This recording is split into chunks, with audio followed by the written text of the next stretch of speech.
Hey everyone. So now you know how to turn your yearly goals into daily steps, but there's a wise saying that um, knowledge without action is just potential. So remember, we're trying to build a lifestyle business here. The whole point is that don't put off having a great lifestyle until some future point where you've made it. You need to become someone who takes imperfect action.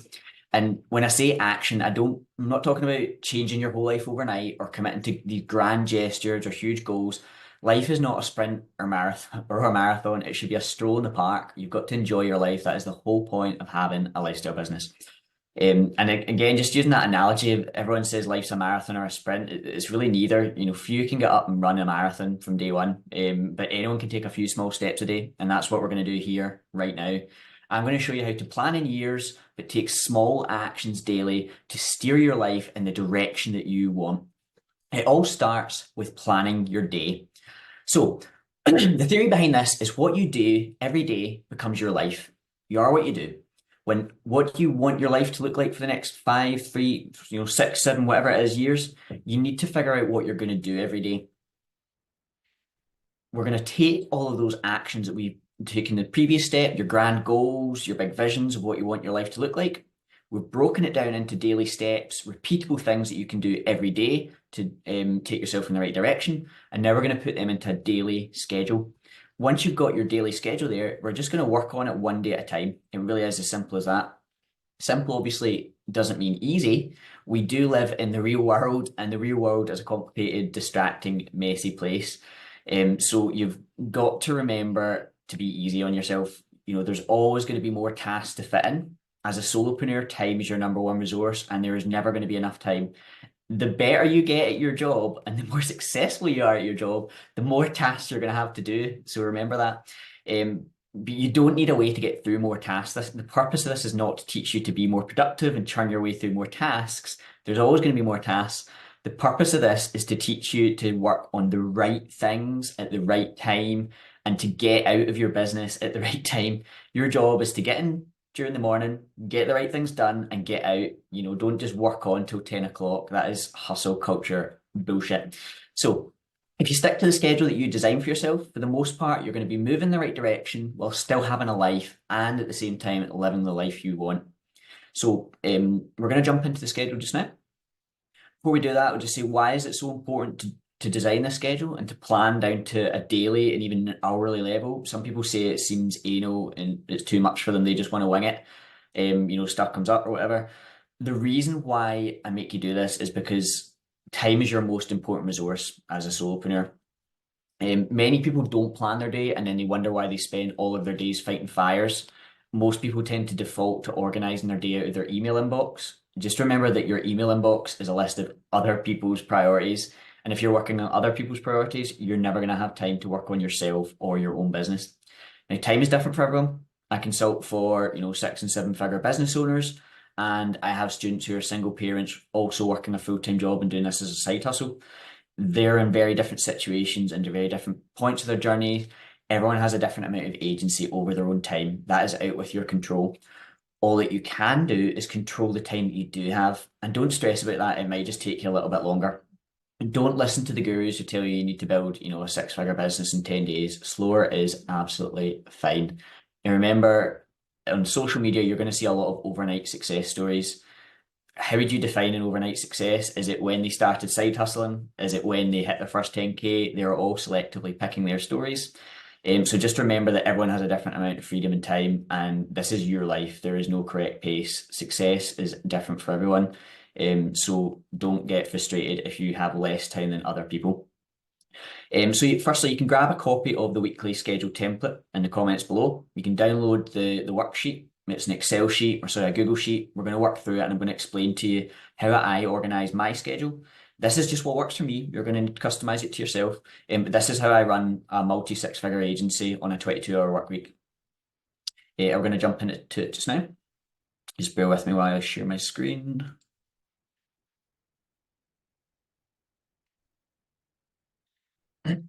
Okay, so where are we? So this is my schedule that I run day to day. If I zoom out a little bit here, see, It's a wee bit hard to see there just because of the zoom of it. I have it in a portrait template because I print it out and I keep it as an A4 sheet that I write over throughout the day. I would strongly recommend having a printed calendar. Online calendars are great. Google Calendar's great. I use that for scheduling and for meetings and so on, as you can see.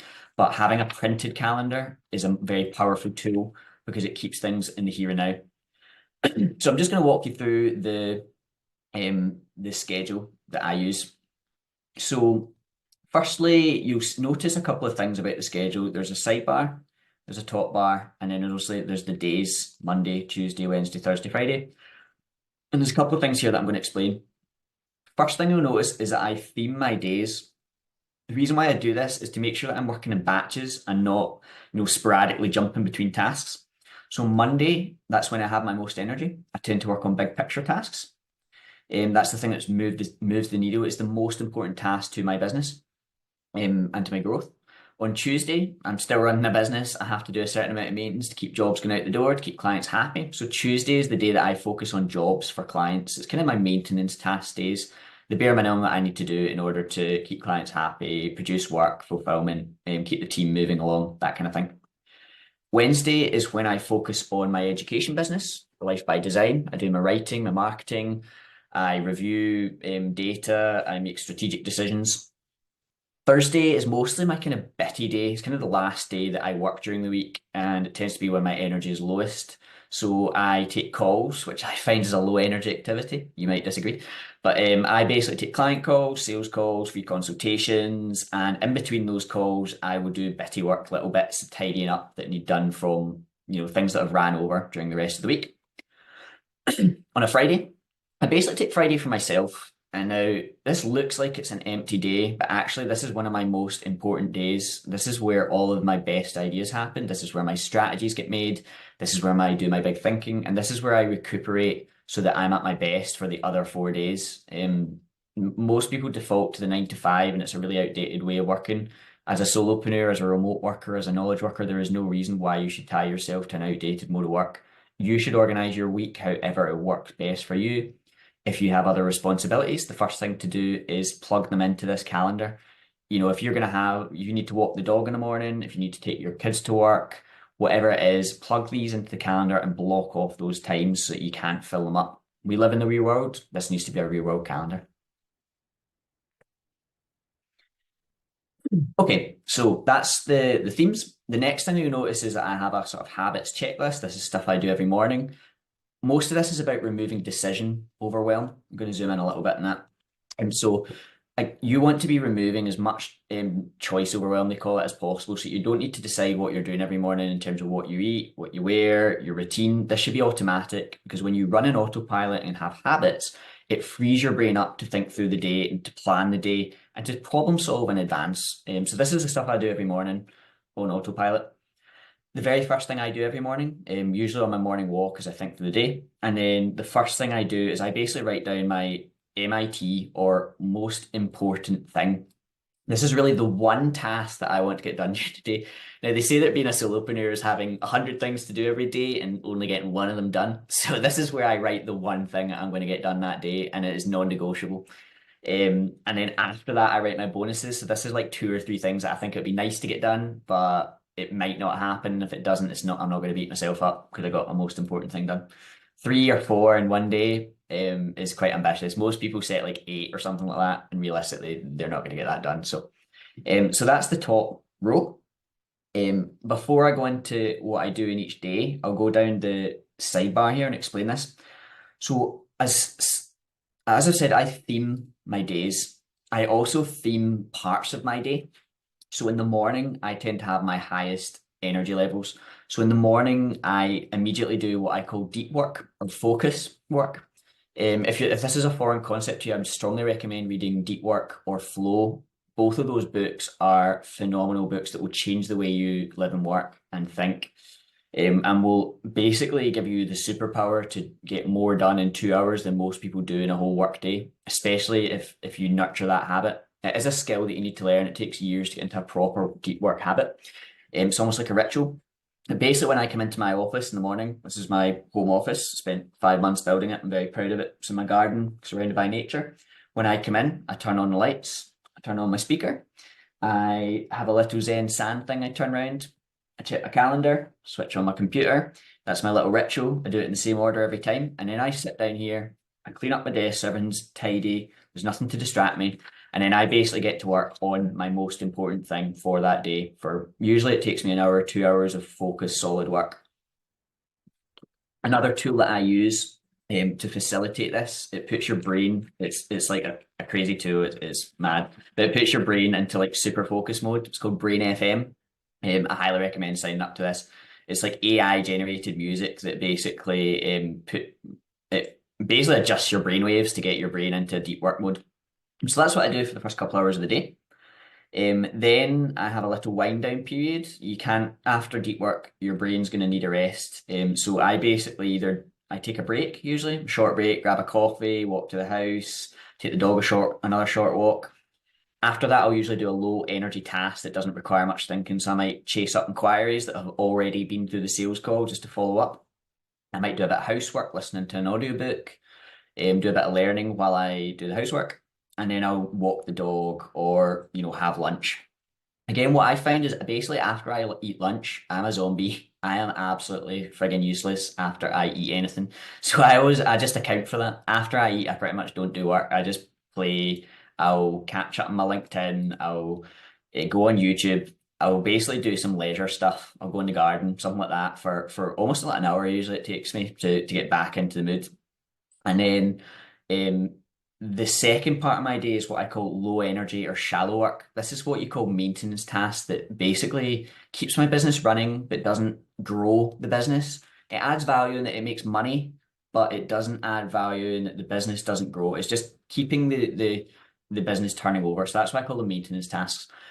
Now, what's interesting for me about my maintenance tasks is that this is 1 hour of my day, and I'm pretty consistent with this. Normally it's about an hour, sometimes it's a bit more, sometimes it's a bit less, but I'm pretty consistent. I run through my emails and I action any emails as well. It's not just emails, it's actioning emails for about 30 to 40 minutes every day. And I go through my ClickUp. ClickUp, some people use Notion. I'm going to recommend ClickUp because it is a far more robust tool than Notion. Notion is good for ideation and capturing notes. ClickUp is good for management, complex automations. You can run a whole business from ClickUp, and most of the systems on my blog, if you want to automate a lifestyle business, you can automate your whole business from ClickUp. And if you go to my blog and systems, you'll see I've dropped walkthroughs for six-figure sales funnels, a referral system that generates six figures in autopilot. All of the systems that I use in my business, I'm documenting on my blog, and they all run from ClickUp. So if you want to check that out, you can check that out. But basically what I do is on ClickUp, I go to my notifications and I very quickly run through any comments from my team. I respond to any comments, and that basically keeps my team moving along every day and working on projects so that I'm delivering, the fulfillment side of things to my clients from the agency. And that really only takes me 15, 20 minutes a day because I've nurtured my team to that point. I've done a lot of training with them to get to this point. But that's how I basically run my business on an hour a day. And the rest of the stuff I'm doing is really growth tasks, marketing, sales calls, that kind of thing. The actual running of the business only takes me an hour a day.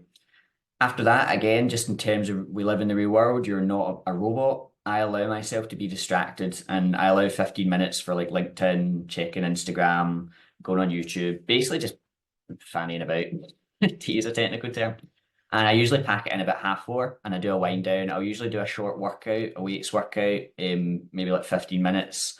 And then I do a bit of housework, doing the washing, tidying up, cleaning, just the stuff you need to do to maintain the household. And then at the end of every day, before I head in, again, I have what I call a wind down ritual where I will review the day. I go through my task list to make sure that I've done my most important task. I check how I felt about the day. How did that go? Was there anything that come up that I didn't expected? Anything that I would have dealt with better? I review my goals. So one thing that I do is I write a weekly goal at the bottom here. That's what this line's for.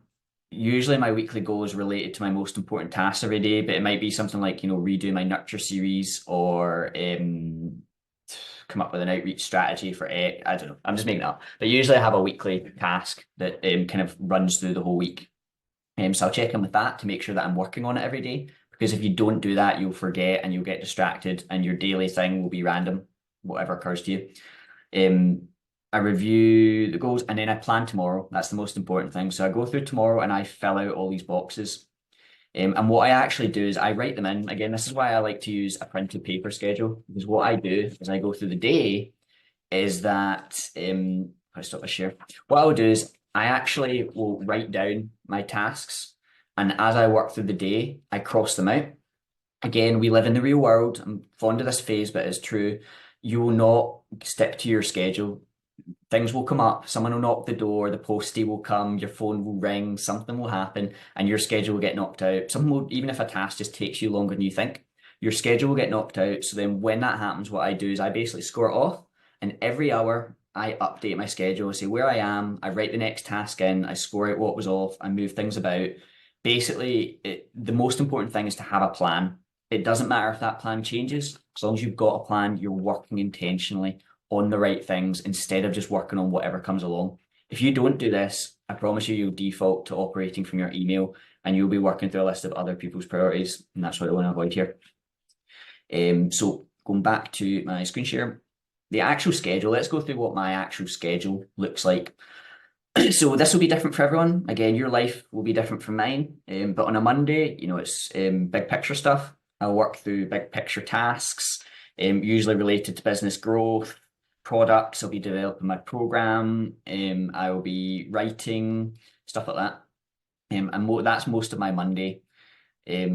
Every day I check it. I call inquiries. I call at least one query every day. It usually takes like 10, 15 minutes to do that. And I find that just keeps my sales process running. If I don't do that, I find revenue drops without fail. So that's why I used to try and block them on a Thursday, and I just found it wasn't enough. So do that every day. This stuff I do every day to keep on top of my life, work dog. You'll see my pattern is almost the same every day. And again, that's for the reason of reducing choice overwhelm. That's really my Monday, is just big picture tasks. Tuesday is jobs, and this is really when I check in with my team. It's quite a long check-in. It's an hour with Paolo, my chief web designer, and then I usually have half an hour with my VA for marketing. I'm very fortunate to have a team in the last year. I've grown from just myself to 5, which was quite a change. Before this point, I was sort of just doing everything myself, so my schedule has changed quite drastically from that. After that, I then work on jobs myself. I try and remove myself from fulfillment as much as possible nowadays, but I obviously am still involved in jobs. I'm still designing day to day. For me, it's no longer the day-to-day design. What I do is super high level polish, like the next level steps that my designers struggle to reach. I get that next level of visual fidelity, so that we can still deliver at a high level without my time being tied up into the nitty-gritty of projects. That's pretty much it for Tuesday. Wednesday is life by design. So normally I spend a good 2 hours writing per week. And that's not just the newsletter. I write social posts as well. But what I find is if I write one long form, 2,000 word article on life by design on the blog, which is this stuff, basically that is enough for me to repurpose into 6, 7, sometimes 10 posts, which I then post multiple times across the next couple of months. So basically, if I write one really long, decent quality post and that turns into 10 social posts, that takes me about 2 hours. So if you do the math, I'm really doing multiple posts with that 2 hours. That's basically my whole content creation block in there. I do a bit of editing sometimes, or I record a system like this one as an example of what I might do on a Wednesday. And then I review my marketing. I basically go through social analytics. I go through my link building for SEO. I review my podcast applications, and I review my newsletters just to see where I am, plan them. I have a system for each one of these things in ClickUp, by the way. Some of these are fully automated. Some of them are semi-automated. Some of them my VA helps me with. But that takes me about half an hour to 45 minutes to do that. Thursday is my calls day, as I said. That's basically client calls, catch up with clients, free consultations, sales calls. And if I have spots in between them, I'll just fill it in with bitty stuff that's left over from my lineup. On a Friday, I take the morning to learn. I do a hell of a lot of reading, a hell of a lot of learning. So normally I will take a course, or I will watch, TED Talks, something like that. I do a lot of reading in between. I usually do a bit of reading here, like 15 minutes of reading of whatever book I've got to hand, but this is like focused learning as opposed to passive books or whatever happens to interest me. And then normally what I do is a self date or a new activity just to keep life fresh. I'll do something totally random, something I've not done before, something that's interesting. I will take, hire a boat. I'll go hiking. I'll take the mountain bike out to a track. I will go to the track car, something like that. Go take the hammock out, something like that. Something very different that refreshes my brain, resets me, and allows me to think big picture. And that's really it. That's a run through of the of my week. Now, obviously, again, this has to be customized for you. The goal of this schedule is just to keep you on track. What I find is that most people are really only productive about 20% of the time. The goal of this schedule is to do the work, stop, and get out. If you don't follow a schedule, you'll just continue working as most of the people I deal with, my students, are self-driven, self-starters, and they'll just continue to work until they're totally burnt out. This really helps to not just to help you grow the business, but also to hold you accountable as a lifestyle business and still have a life outside of your work. So I really hope that was helpful. I'm conscious I'm rambling a wee bit. I haven't really planned this system. I've really just recorded it ad hoc as an overview of the schedule that I use. Some people asked me to do it. So I do hope that's useful. The key point for me is remember that we live in the real world. Do not be tempted to fill every block of your calendar. Leave gaps in there for unexpected stuff. Leave gaps for downtime to reset your brain, to take a walk, to get a coffee, and revise constantly. It's not a fixed schedule. You've got to revise this as things come up to keep yourself with a constant plan. Other tips, remember to chunk your day into slots like this. So a block of half an hour, 15 minutes, an hour, whatever it is, but do it in chunks that you fill up with a task. If you do not do this, your task will expand to fill the time you have. So instead of something taking an hour, you'll give 2 hours to it and you'll just fanny about. That's why you have to set yourself a fixed time to work on these things. Try to theme your tasks. If you're working on, client emails, do emails in batches. Don't sit with your emails open. Work through your emails to inbox zero and then close it. If you're doing design work, do design work in batches because your brain will be in that zone ready for working on it. Do your deep work in the mornings when you're focused and do shallow work in the afternoons when you're exhausted. Will massively help. Nurture a ritual or a habit for deep work so that you get into that zone and your brain recognize the patterns. And when you do that ritual, your brain starts to go, right, okay, I'm going to block out distractions. And the number one tip is get rid of your phone. If you want to do proper work, take your phone, put it on do not disturb, put it in another room, remove your laptop, remove your distractions, remove food, remove everything that is going to distract you from doing the task that you need to do during the most important task during your deep work time. So I hope that helps. There is a link to this template. You can download it and you can edit it as you need. I really hope that's useful for you, and thanks for listening.